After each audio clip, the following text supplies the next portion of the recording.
What has Michigan done for you and the athletic department done for you to help build your brand, and why is it important? Absolutely. They gave us both the space and opportunity to create AIM, which is Athletes in Media. They are just so willing and open to give you opportunities and resources to what you want to build. So like your dreams and your dream job, they will help you achieve that step by step. They are just such an incredible resource. And I think Michigan overall is the top, one of the top, if not the top places to be to reach those places you want to get to.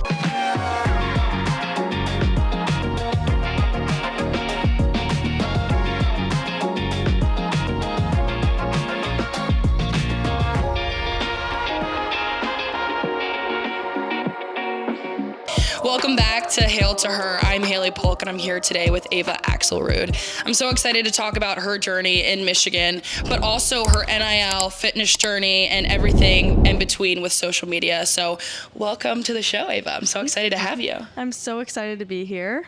Okay, so let's get into it. You started as a Michigan cheerleader. You're here, it's your senior year. But let's talk about your experience at Michigan. People see cheerleading as somewhat different than a Division I sport. Tell me about what your experience was like here, cheerleading, and how it might be different from what people might think. Yeah, totally. So I came in being a gymnast my whole entire life. So I was very new to the cheer world. There are so many different terms. There are so many different routines that I had to learn. Not only is it just about the sideline and being your best, most enthusiastic, most entertaining self on the sideline, but also we do have our own nationals in April. So we're training year round for that. So I had to learn so many different terms. I had to learn so many different routines where I had to adjust and adapt to a whole new world. So it was beyond just the tumbling I'd learned from gymnastics. It's stunting, it's basketing, it's choreography. The choreography is completely different from gymnastics. So it was a lot of adjustment. And just like anyone from the outside looking in, once you start to be in it, it's just a whole different ball of wax. Yeah.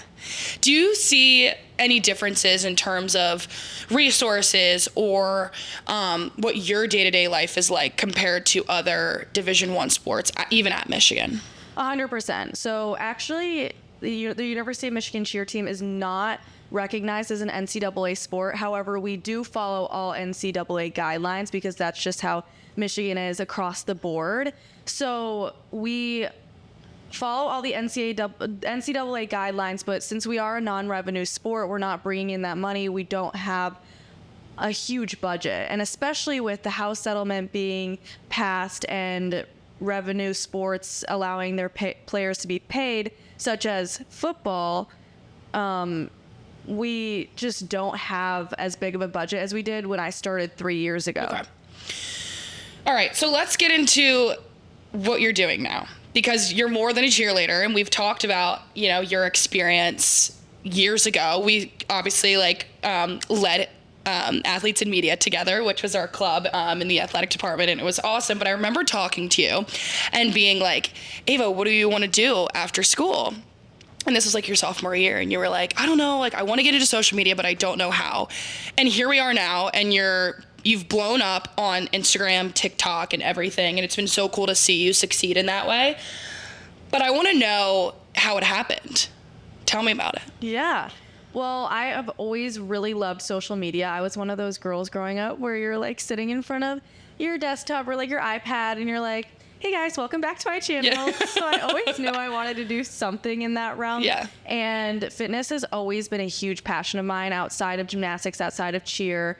And I was like, you know what, I'm just going to go for it. It honestly it was a huge mental battle because I did try in high school to kind of get into it. I had a separate fitness page from my own personal page, and it did blow up a little bit. And I was like, no, this is too much. I was very much in my head. I was a little insecure. I mean, any typical high school girl who's getting, I guess, attention on social media, you're kind of just like, okay, I don't want to be judged. So I stopped that. I deleted that. And then the past year, I started last November. I have been consistently posting every single day, twice a day. And I just decided one day, I literally got up and I was like, you know what? I'm letting go of anything that anyone has to say, because there's one life. It is my life, and I'm going to live it out to how I want to live it out. And that was posting, that was getting into my fitness content, behind the scenes of cheer, behind the scenes of just Michigan in general. I mean, so many people's dream school. So everyone loves to see that content. And you know what? I was just like, I'm going to just be me and hope it lands. Yeah. I love that. And you've grown so much, and you've grown this recognizable fitness brand. Like, this has been you, but now it's become a brand. Like, you've launched your own company, you have an app, the website, and everything like that. Where did the fitness passion come from? Yeah, actually, I can remember the specific day where I was like, the switch just flipped. Yeah. And it was high school gymnastics. We did have a team lift during that time. We had an awesome weight room, and we had a weightlifting coach, and he just lit this fire under me where I was like, you know what? I love this and I want to pursue this. Yeah. And ever since then, I've not only been working out myself and trying to grow physically, but also wanting to help people achieve that same fire and that same passion for fitness. Yeah, I love that. On top of being a collegiate athlete, being in school, taking classes, and being a full-time athlete, how did you learn all of the things you needed to do to become certified in what you've been certified in? Yeah, so actually my mom was a personal trainer, and so I always knew that growing up. She taught kickboxing. She is overall just such an inspiration to me. And then as I got that fire lit under me in high school, I then was like, you know what, this is something I really want to pursue. At one point, I wanted it to be like my full-time job, just personal training in the gym all the time, on my feet, teaching people. And I decided, I think it was my sophomore year, where I was like, you know what, like, I really want to get into this, and I think I can do it on the side. I mean, it was doable with all my classes. It's an online certification, so I just did all the reading, all the book work, and I took my exam and passed, and it was the best feeling ever. And ever since then, it's just been rolling. Yeah. And what about nutrition? Like, you talk a lot about nutrition on your accounts. Have you always eaten like whole foods and really clean? Like, can you talk about that? Yeah, no, I definitely have not. I mean, I was like your average kid. I would eat pasta all the time. Not saying pasta's bad, but like I was constantly eating just like things out of boxes, out of wrappers. I mean, there's a huge protein trend, and I definitely saw the reflection on it on like my skin. I mean, my energy wasn't very good. I had very bad stomach issues, and I came to kind of evolve into, yes, personal training is such a passion of mine, but I think the nutrition side of it all and healing from the inside out has definitely become a bigger passion of mine, and learning the root causes to problems.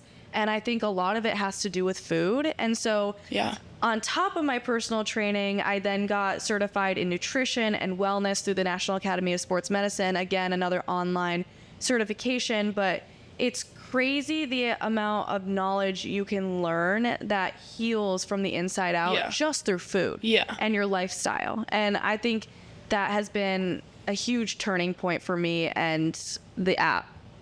So how do you keep your training and everything that you're teaching up to date, or how do you evolve with everything, whether it's like new things coming out on the internet or like new things that you learn? How do you just evolve your brand to stay up to date with what's most healthy, I guess? Totally. And I think the great thing about my app is that it's totally customizable for what the client wants. So it's tailored to their lifestyle, their goals, what they need. So on the app, I give personal and customized nutrition plans, workout plans, and then we also work on the daily lifestyle habits. So are you sleeping enough? Are you getting enough water? Are you getting your steps in? Things like that. So I think it's awesome, because at first I was very, very planted in the training side of things and kind of let the nutrition follow, whereas now they go hand in hand. So yes, we have a great tailored custom workout plan, but we also follow that up with nutrition and what your goals are. I love that. So social media and NIL, talk about NIL and your role using NIL for your brand or for your social media. What has that looked like for you? Yeah, I definitely, as it's grown, I definitely have weaned off of it a lot more just because a lot of those deals are going to those big name athletes. Yeah. So I did start out on platforms like Zinx and like Market Price, and they were awesome. I mean, I got a ton of free things that was super exciting and very interesting, and at the time was something I was really passionate about. Whereas now I'm like, now that I'm growing on social media and I'm really finding my niche in my community, I want to invest my branding in things that I truly believe in. So a lot of protein bar companies or protein companies will reach out to me, and I'm like, I just won't respond because I just don't want to, I guess, give false hope. Or I will just engage and be like, thank you, but I'm okay. You know, it's kind of like I have to be a little bit more pick and choose because I do feel like I have fostered an audience that trusts my opinion and what I guess promote on my account. So I want to stay true to that. Yeah, I love that. I think too, like that's probably why you've been so successful, because you have the things that are important to you. You put that out and people trust that, and making sure you align with the right brands that have those same ideas is like super important. And I respect that a lot. So tell me about what you're wearing, because you have a full set on. I asked you, I said, you looked great when you came in today, but like is this a sponsored set? Tell me about your set. Yes, I am sponsored by 2 activewear companies, Define and Able. They are incredible. They have amazing gym wear, code AVA, if you want a discount. But I do work with them, and they do give me an allotted amount of money each month to pick whatever speaks to me, and I'm constantly wearing their gear. I mean, they have incredible things on their site. Yeah. So how did that deal emerge? That's a great question. I actually did not give their inbox a rest because it was my dream to be able to work with both of those companies. Actually, Define, I did not give their inbox a rest, but Able actually reached out to me. So after Define came, Able kind of just followed, and that was just, it was honestly an I made it moment, because I had always, like, I think it was around a little bit after COVID where I was like, this is like my dream brand. I would love to be able to work with them, be able to just wear their clothes. And now I get to have my own discount code with them. It's an absolute dream. I love that. So was there a specific moment or partnership besides this one that you started with and you're like, yeah, like I'm doing social media? I feel like there wasn't one specific moment, but I remember hitting 50,000 on Instagram being like, what just happened? Like, how did that happen? I feel like it's a lot of time and energy and also money, like, to be honest. Like, a lot of the time I'm trying new things, or I'm I guess trialing things and hoping that me trialing things helps my audience. So it is like an investment in not only money, but your time and energy. So I think that there wasn't one specific moment, but each milestone, I really try and take a step back and appreciate where I am, because I remember starting and being like, what if this doesn't land and I'm just embarrassing myself? But like, you're not. You're not. Like, this is you, you know? Like, I love that. I think, okay, how fast did all of this happen? Because was it last year, I think, that how many followers did you have when we were doing our club? Like 2 years ago, how many followers did you start with? I started around 5,000 on Instagram, and I started with around 2,000 on TikTok. And it was the Big 10K 2 years ago in Chicago when I was cheering. I was with my teammates, and we were on TikTok Live until we reached 10,000 followers on my TikTok. And I would literally let my phone go until it had 2% left on its battery. And that's what I hit 10,000 followers on TikTok. And I was like, okay, I can be done. I'm done. That is so funny. I reached my peak. Yeah. So I love that. Yeah. So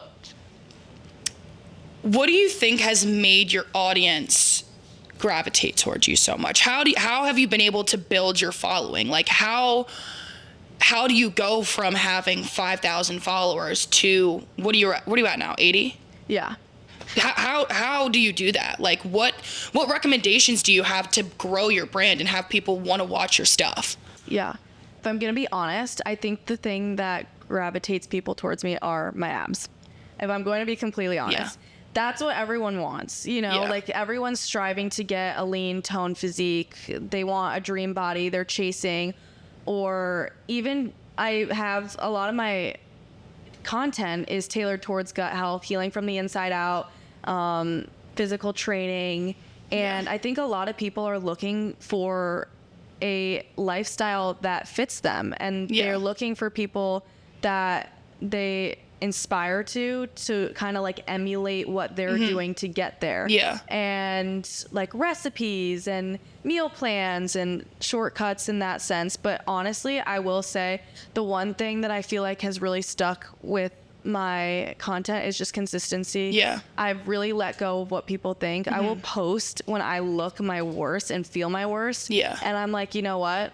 At the end of the day, like, this is who I am. And if you have a problem with it, like, you don't watch my stuff. You don't have to. Yeah.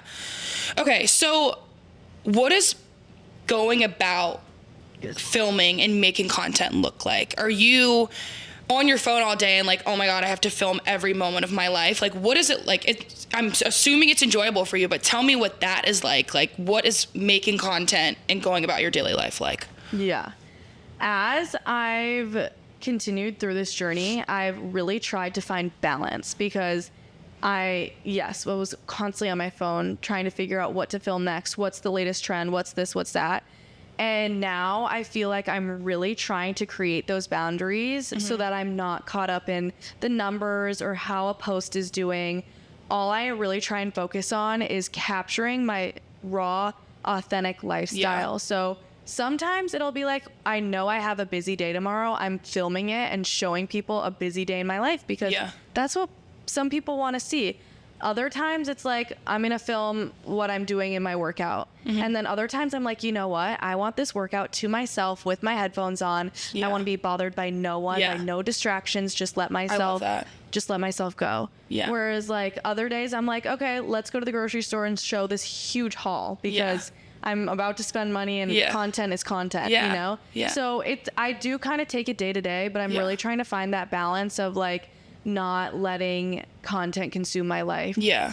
I love that. And I feel like whether it's multiple grocery store hauls or like day in your life, like I still, not just because I'm your friend, but like I just still always watch it because I'm like, what did she get? Like, what do I need to get next time? Or things like that. It's funny. And I think the consistency thing too is like, people are watching the consistent posts and like the little series that you do. My other question is, how do you balance, like you obviously have a good following, but how do you balance people on the internet commenting or saying things that are hurtful? Or like, I know like you have such a positive outlook on everything and yourself, but how do you balance dealing with people that don't always have something nice to say? Yeah, I mean, I'll get those creepy DMs and I'll get those really negative, nasty comments. And sometimes I won't even see them. Like sometimes I'll get a FaceTime call from my friends and be like, did you see what they come to? Like, to be honest, no. But I mean, well, that's good. You didn't see it.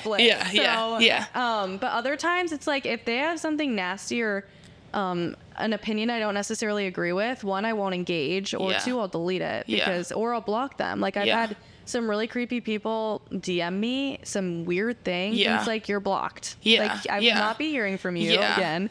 So, I mean, honestly, I just know that like, I feel like I'm so secure in myself and my beliefs that those don't really faze me.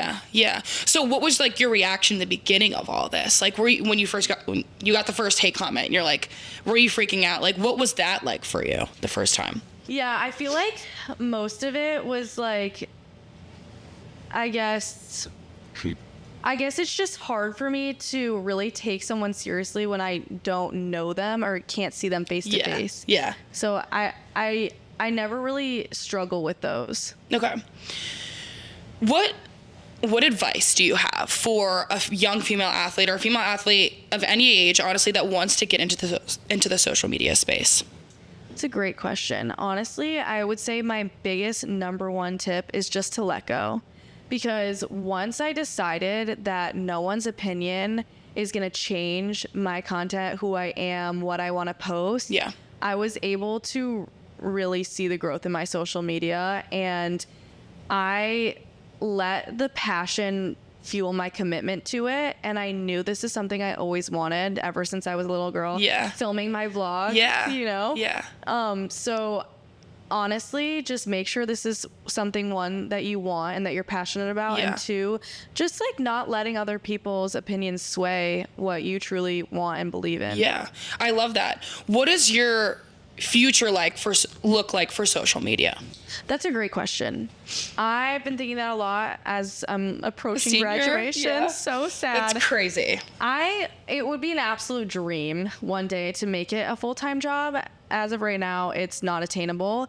And I'm absolutely going to keep doing it no matter what I get into post-grad. Yeah. But I would love to one day have my own company where I'm ordering blood work, analyzing it, helping people heal from the inside out, their gut issues, their hormone issues, anything that they're really struggling with health-wise, like really tackling it in a holistic and attainable and I guess just a way that can help them heal long term. Yeah. That's my long-term goal, is to have that company and be able to also give them workout advice and continue with the meal plans, continue with the nutrition, but also just helping them heal with supplementation and like actually true gut healing. Yeah. What was your like first TikTok that blew up?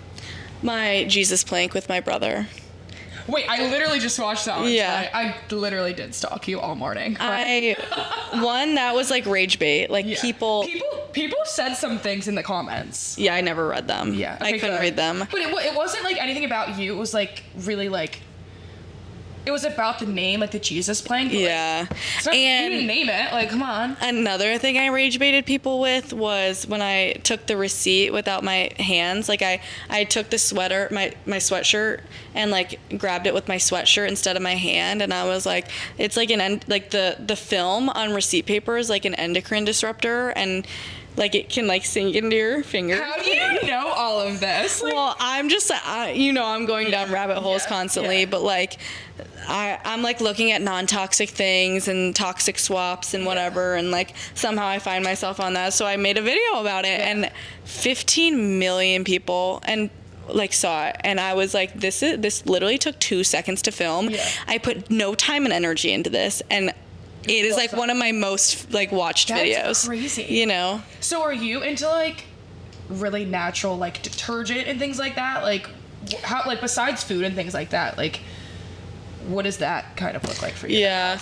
I mean, I'm definitely like I was very like all or nothing, like, oh my gosh, I need everything to be non-toxic. I need like the film on your razor strip is like has chemicals in it. It's like everything is going to have chemicals in it. How do you avoid everything? At the end, I mean, you can't. At the end of the day, you just have to pick and choose like what matters to you. So like I will say my dishwasher soap, my dishwashing pods, like they're all natural.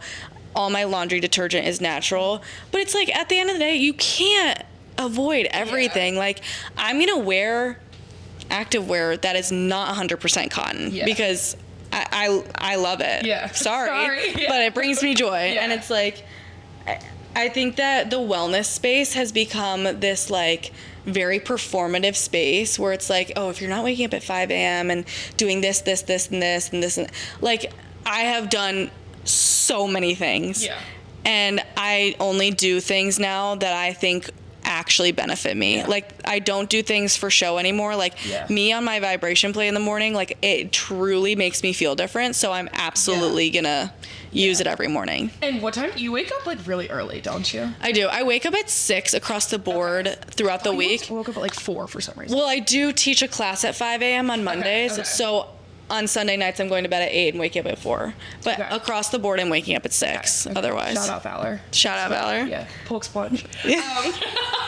Which we need to get sponsored. No, oh my gosh, I don't know if I can.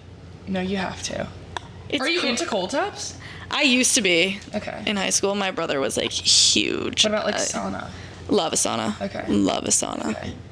Well, is there anything that you think is like fake? Any really big fitness thing that you think?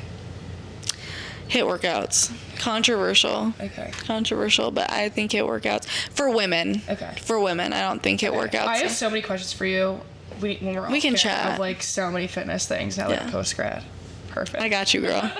So Chant Media has given me and all of us at Michigan a platform to tell our stories and do the thing that you're doing on social media. Like, this is a podcast for women to be able to broadcast what makes us special. And I think my question to you is, what has Michigan done for you and the athletics department done for you to help build your brand, and why is it important? Absolutely. I mean, they gave us both the space and opportunity to create AIM, which is Athletes in Media. They are just so willing and open to give you opportunities and resources to what you want to build. So like your dreams and your dream job, they will help you achieve that step by step. They are just such an incredible resource. And I think Michigan overall is the top, well, one of the top, if not the top places to be to reach those places you want to get to. Yeah. And we've kind of talked about this before, but the space, at least for me, like, I want to do broadcasting, and the space to get into, you can't do that in an entry level and be on camera and be on a major media network. And Michigan just put this in our laps and was like, here's a media network for you guys to get your face on camera. Like, it's amazing. And at least from my perspective too, like, I totally agree. Like, Michigan has been the place for that. 100%. I mean, even just like the network itself, like Tracy Wolfson, Such an incredible advocate for all the students. I mean, she has her own shadowship too, which is incredible. So, I mean, even just our alumni alone is an incredible resource. Yeah. And Athletes in Media, we've had some pretty incredible people, like Jack Mack, Tracy was on there.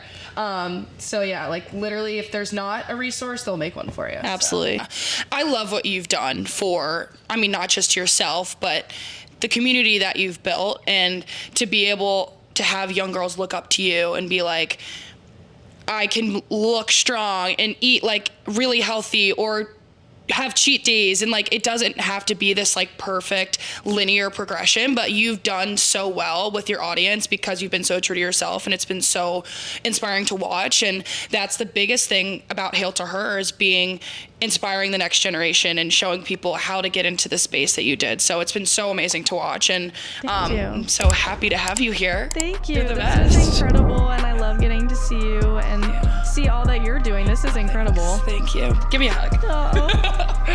Love you, girl. Love you.